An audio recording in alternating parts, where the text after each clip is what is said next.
Finally, finally, finally, after a long time of waiting, I have finally been able to get hold of Ripa music because for those of you that do not know, I mean, you should know unless you've been living under a rock or something, that Italy was locked down for quite a long time because COVID-19 hit their country very hard, but the businesses did open back in, gosh, I don't know if it was March or May, but they're open now, so it allowed me to contact the business and learn more about this before I placed the order because I had a number of questions, which I'll get into after I open the package. So now that that's been said, let's... Actually, I don't even know where to cut. This box looks really complicated, so I guess I'm just gonna have to... oh, okay, over here. Probably doing this wrong.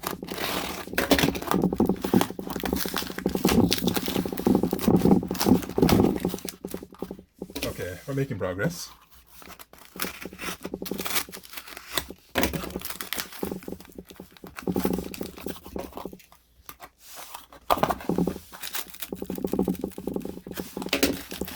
Okay, probably need a thicker knife because this knife is not what I would call the best. Okay, I shouldn't make it that long because that's just gonna make it fragile and then it's just gonna flip. And I don't want it to dig into my skin because that would be horrible.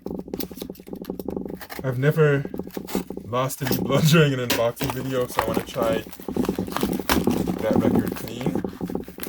Because losing blood during an unboxing video is not a badge of honor, it's actually very humiliating. So I want to try not to do that.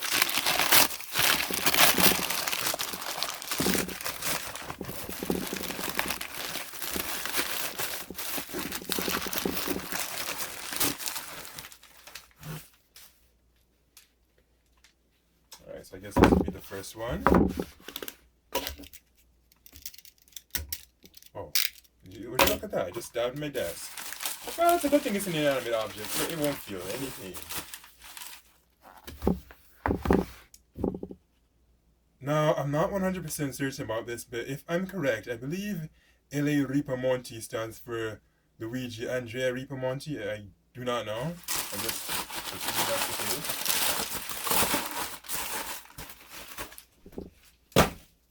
Yes, Luigi owns this business. That Luigi. No, I'm kidding. This is the Luigi that owns the business. So, do I see Fiato? Why Fiato? Fiato is not, actually, I'm thinking of Fiat. Fiato and Fiato, two totally different things.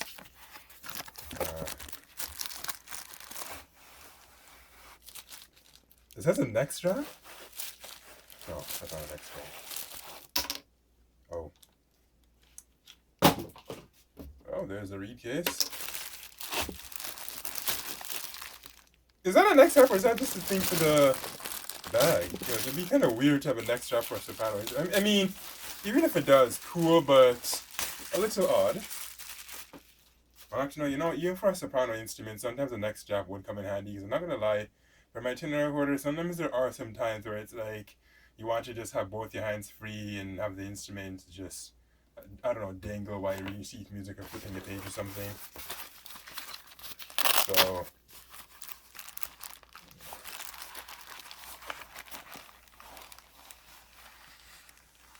they're black?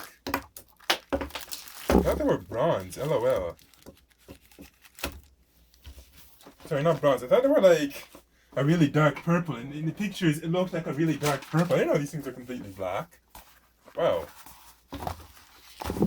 I was kind of hoping it'd be a dark purple, but this is alright. I also did not know that they have a keypad here. Like, not a keypad. What's that thing called again? A thumb rest. Gosh damn it.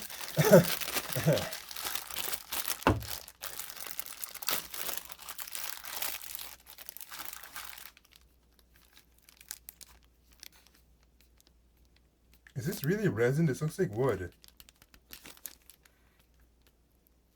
Are they sure this is resin?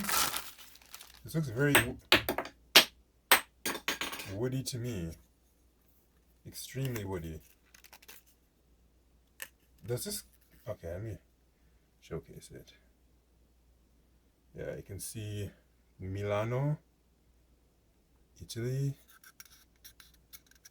I hope this is actually plastic because I really, really did not want wood. I don't like wooden instruments. Some people find that extremely strange, but allow me to explain, or maybe you already know, but wooden instruments are very problematic because they expand, they don't do well in extreme weather. Like right now, this room that I'm in, it is hot and humid. So a wooden instrument environment like this would just go out of tune, strip itself, and just result in all sorts of complications. Oh yeah, and then there's also the fact that for wooden instruments, they also require oiling and a lot more maintenance. You have to baby them when you blow them. If you play too much during the first couple of days, it can actually just cause them to crack or, in more extreme cases, explode. So I'm not a fan of that. Okay, here it looks like we have a fingering chart.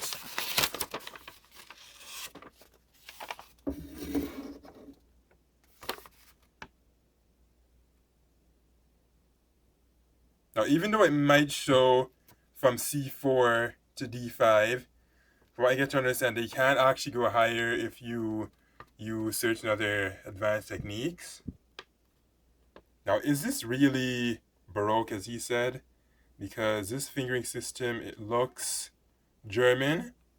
Because when you look at this, right, I think these three represent, yeah, this would be like the left hand. And normally on most German instruments, you have the F like that. But on a Baroque instrument, shouldn't it be... I don't know. I'm going to have to compare this to a Baroque Chalumeaux and see if something is off here or not. While I had the camera off for some time, I tried to blow this thing, and it brought back some not so good memories. And you might be wondering, well, okay, what kind of memories did it bring back? And it brought back memories of how hard the clarinet family is to blow. And it's unfortunate to see that Chalumeaux are just like that too. So it seems that clarinets are hard to blow because the Chalumeaux was first hard to blow because, the clarinet did come from the Chalumeaux. So it's kind of sad that they have to both be like that. Now some of you will be laughing at me and be like, you can't blow a reeded instrument. Well, you know what? I am a recorderist. I have been a recordist for years. No, I'm not some superstar professional or whatever, but you know what? I'm just used to it being a lot smoother and easier to produce the sound. And for the soprano Chalumeaux in particular, the really tight fingering is going to have to be something that I get used to because on the recorder, or I should specifically say the tenor recorder, the spacings are a lot more generous. And for most people, or I guess to say for some people, that's apparently a negative point, but for me that's a positive point because when you look at my hands, they're big, and I don't mind the finger spaces. But on this, just to cover all the left hand holes, look how tight my fingers are. Look at that. So I don't know. I mean, I guess I should try to make a sound. Okay, see, same thing. There you go. Look how tight that is. All right, let's blow.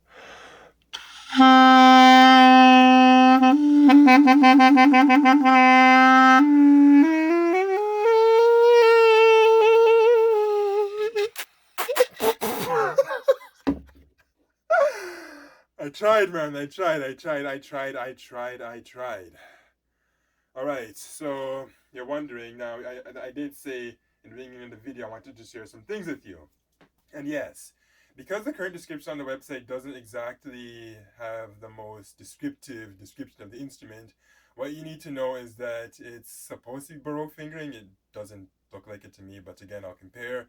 It's tuned A442. Now, for those of you that are confused, in Europe, they usually tune the instruments very slightly higher. You're not going to really notice it unless you have super, super fine hearing. Even then, really, I don't know of anyone who can seriously tell the difference between A440 versus 442. Even then, you can just simply pull the joint of this thing if you really want it to be specifically A440.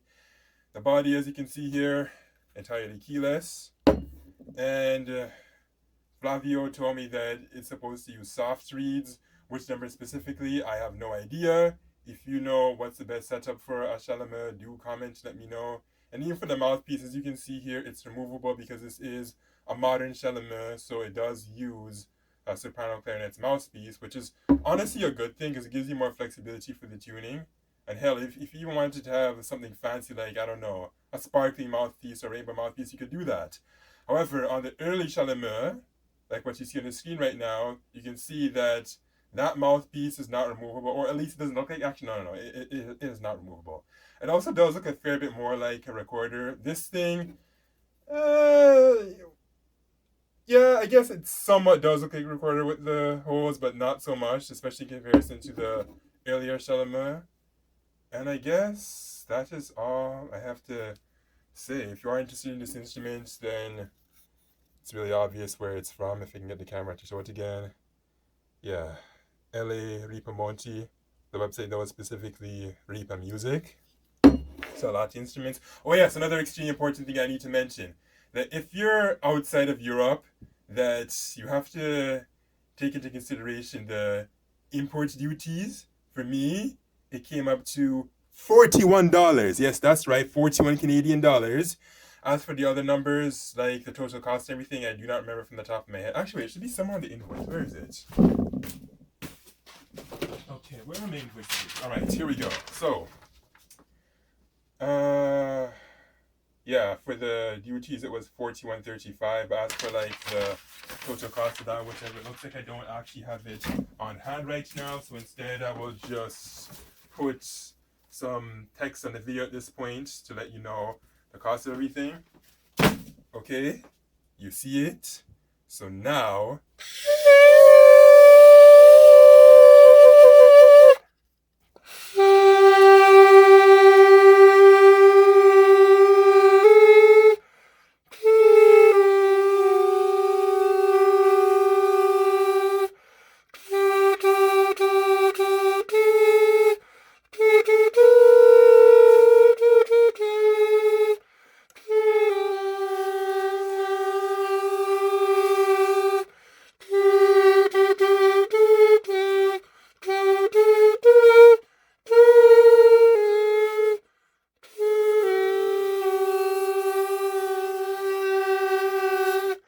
If you stood around long enough and you were wondering why did I buy two, well, that is exactly why I bought two.